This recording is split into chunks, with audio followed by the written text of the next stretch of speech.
Hi everybody. Couple quick videos here.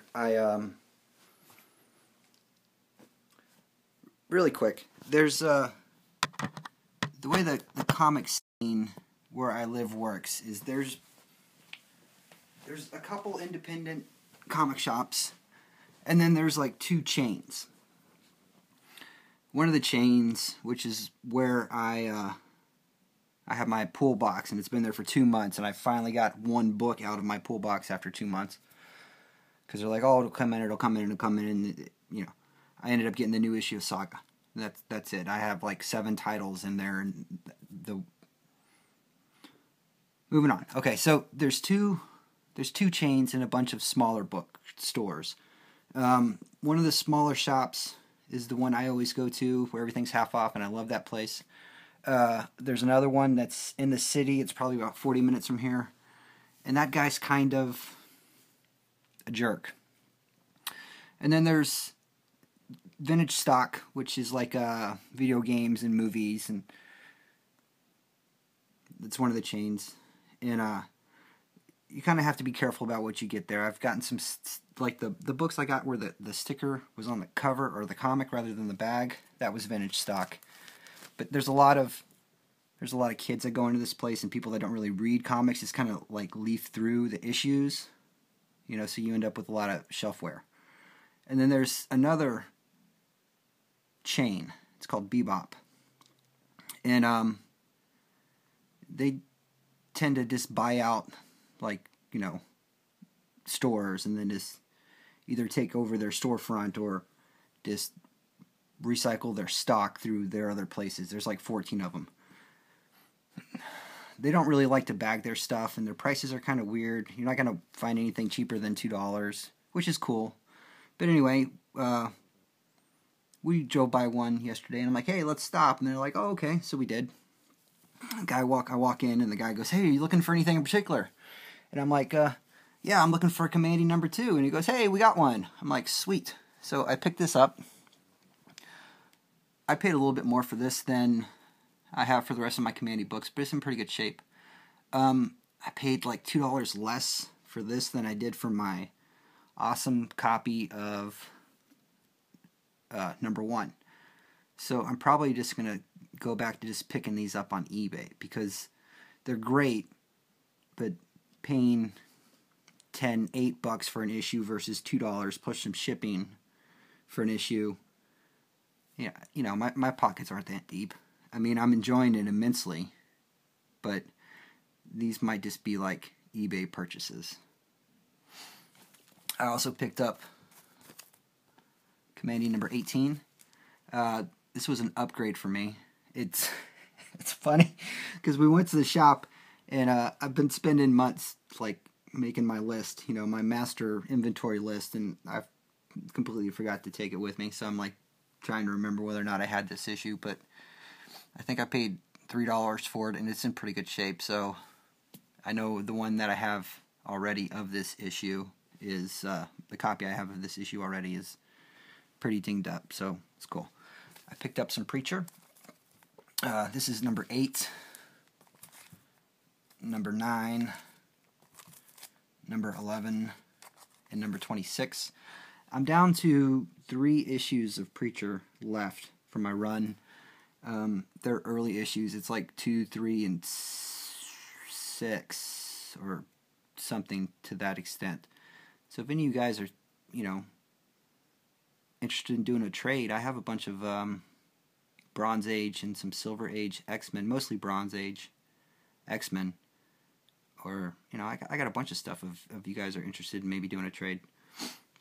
Let me know. That'd be awesome. Because those books they're great, but I mean, it's the same thing with like Y right now. It's Y the Last Man. I mean, that's a phenomenal story, but I'm not going to pay, $80 for, or $200 or $400 or whatever eBay's asking for a copy issue 1. I'm not going to do it. I picked up some more Fatal at the store.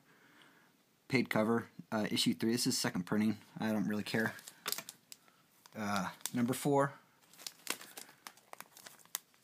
number 5, and number 12. And this is another book that I've been having a ridiculously hard time finding back issues of. I mean, you can get them on eBay, sure, but I don't.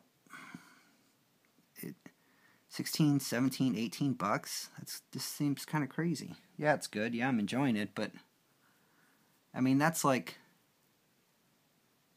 Neil Adams X-Men money, you know? I picked up American Vampire #3, #5, and #24. What else we got? #25. And considering I didn't have my list with me, and I really kind of had a guess as to whether or not I had these already, but I did pretty good because I didn't have any of those. So that's awesome.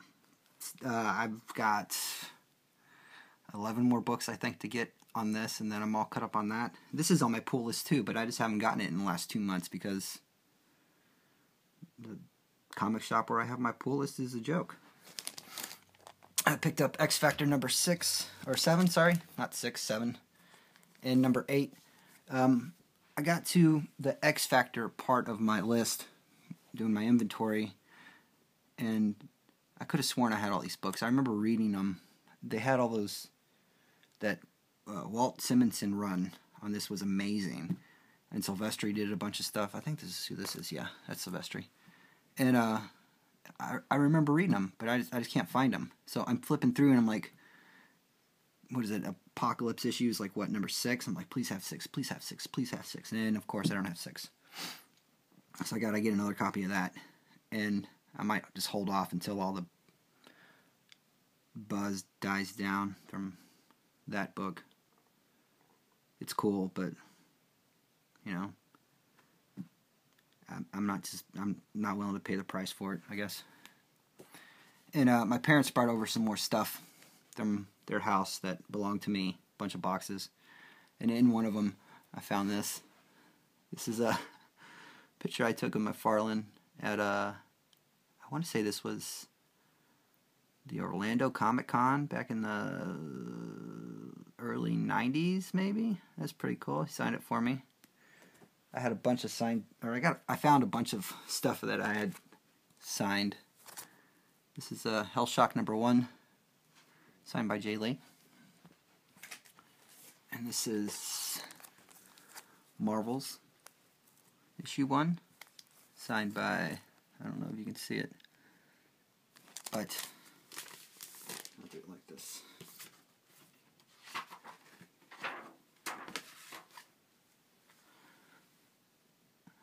Alex Ross, and I'm guessing that's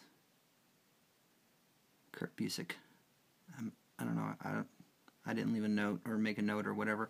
But yeah, these were all just things I got signed by the people that were there. I have a bunch of not a bunch, but I have some more books signed. I have like a Campbell issue of Gene 13 signed, and some Joe Madureira X-Men stuff signed, and Frank Miller signed my copy of Man Without Fear and my soft cover copy of Sin City. I have those somewhere. Okay, moving on. So, coming through my stuff, where are we at?